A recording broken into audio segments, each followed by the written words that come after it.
السلام علیکم ناظرین، خوش آمدید ہمارے یوٹیوب چینل 01 اسٹوڈیو میں۔ ناظرین، اگر ہماری ویڈیو پسند آئے لائک، کامنٹ، شیئر اور سبسکرائب کرنا نہ بھولیں۔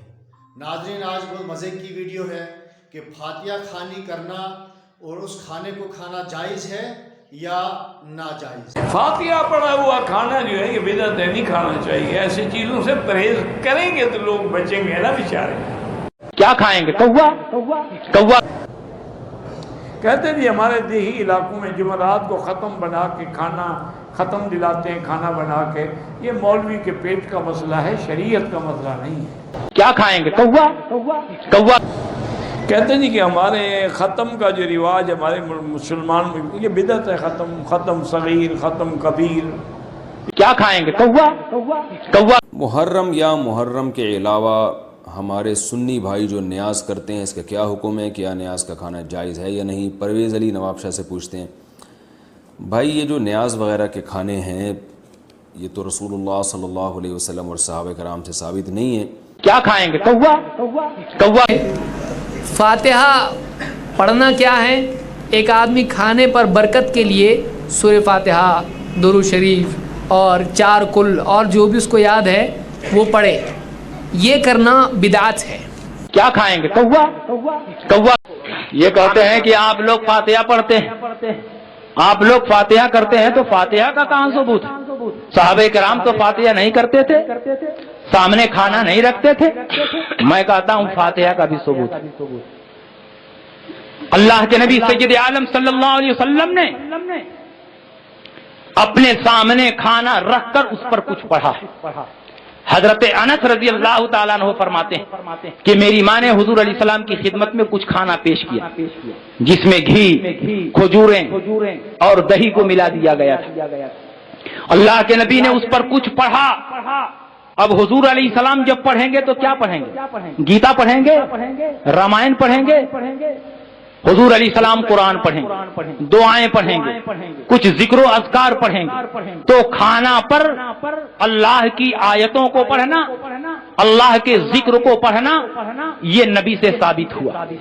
لہذا ہم بھی سامنے کھانا رکھ کر اگر اس پر کچھ آیتیں پڑھتے ہیں تو یہ ناجائز و حرام نہیں ہے، کیونکہ یہ حدیث اس کے لیے مجوز ہے، اس حدیث کو جائز کر رہی ہے۔ اللہ کے نبی نے اس کے بعد فرمایا، اے انس ابن مالک، تم یہ کھانا اٹھاؤ اور اپنے گھر لے جاؤ۔ اللہ کے نبی نے اس پر کچھ پڑھنے کے بعد 10 صحابہ کو بلایا، آتے جاؤ کھاتے جاؤ، آتے جاؤ کھاتے جاؤ۔ 300 صحابہ کرام تھے، 10 کی ٹولی میں آتے رہے اور اسی پیالے سے نکال کر کھاتے رہے۔ 300 صحابہ کرام شکم سیر ہو گئے۔ تو اس کے بعد اللہ کے نبی نے فرمایا، اے انس ابن مالک، اب یہ پیالہ اٹھاؤ اپنے گھر لے جاؤ۔ انس ابن مالک فرماتے ہیں، جب پیالہ میں اٹھایا تو میں یہ دیکھ کر حیران رہ گیا کہ 300 صحابہ کے کھانے کے بعد بھی وہ پیالہ کھانے سے لبالب بھرا ہوا تھا، ذرہ برابر اس پیالے میں کوئی کمی نہیں۔ سبحان اللہ، سبحان اللہ۔ کھانا سامنے رکھ کر پڑھنا ثابت ہوا کہ نہیں؟ اور تم کہتے ہو زندوں کے عمل کا ثواب مردوں کو نہیں پہنچتا، اس لیے ایصال ثواب بیکار ہے۔ تمہارا کہنا بھی ٹھیک ہے، ثواب پہنچتا بھی ہے اور ثواب نہیں بھی پہنچتا ہے۔ یہ مردوں پر ڈیپینڈ کرتا ہے کہ مردہ کیسا ہے۔ اگر مردہ مسلمان ہو تو ثواب پہنچتا ہے، مردہ مسلمان نہ ہو تو ثواب نہیں پہنچتا ہے۔ اس کا ثبوت یہ ہے، ابو داؤد کی حدیث ہے، حضرت عمرو بن العاص نبی کی خدمت میں حاضر ہوئے اور کہا، یا رسول اللہ، میرا باپ عاص ابن وائل مر گیا، اور اے اللہ کے نبی، آپ کو تو معلوم ہے کہ میرا باپ پوری زندگی آپ کی تکذیب کرتا رہا، آپ سے ٹکر لیتا رہا، جنگوں میں آپ سے لڑتا رہا، ایمان نہیں لایا، مشرک تھا، شرک اور کفر پر مرا، لیکن جب مرنے لگا تو اس نے مجھ کو بلا کر، میرے بھائی کو بلا کر یہ وصیت کی کہ تم دونوں میری طرف سے 50 غلام آزاد کر دینا۔ محمد کی باتیں کہیں آخرت میں سچی نکل گئی تو بچنے کے لیے کچھ تو ہونا چاہیے۔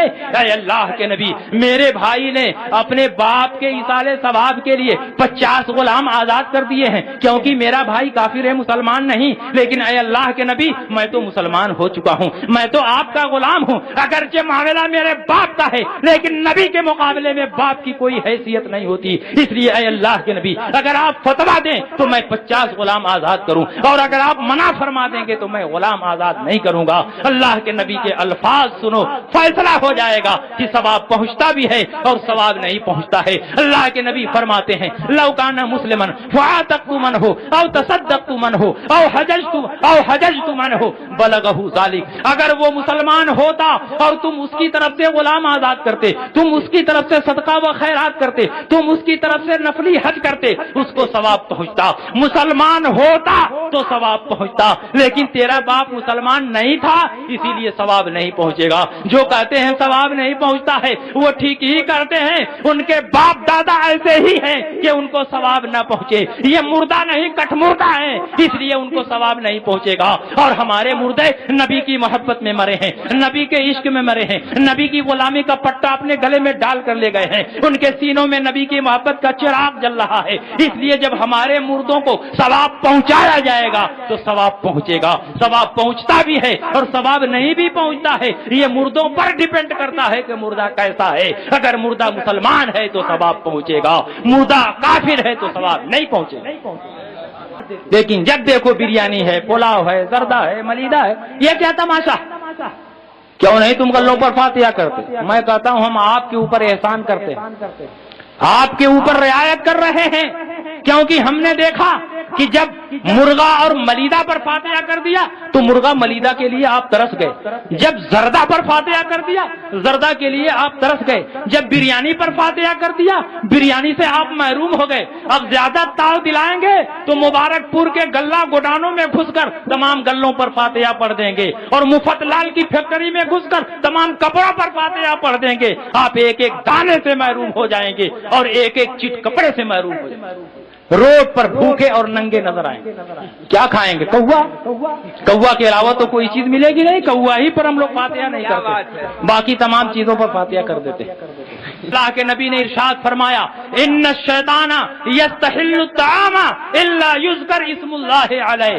شیطان اس کھانے کو کھانے لگتا ہے جس پر بسم اللہ نہ کیا جائے, اور جب بسم اللہ پڑھ دیا جائے تو شیطان اس کو کبھی نہیں کھائے گا. اور یہاں تو صرف بسم اللہ نہیں, اعوذ باللہ بھی پڑھ دیا, بسم اللہ بھی پڑھ دیا, سورہ فاتحہ بھی پڑھ دیا, چاروں کل پڑھ دیا. اب شیطان نہیں, شیطان کا باپ بھی کھانا چاہے تو کھا ہی نہیں سکتا.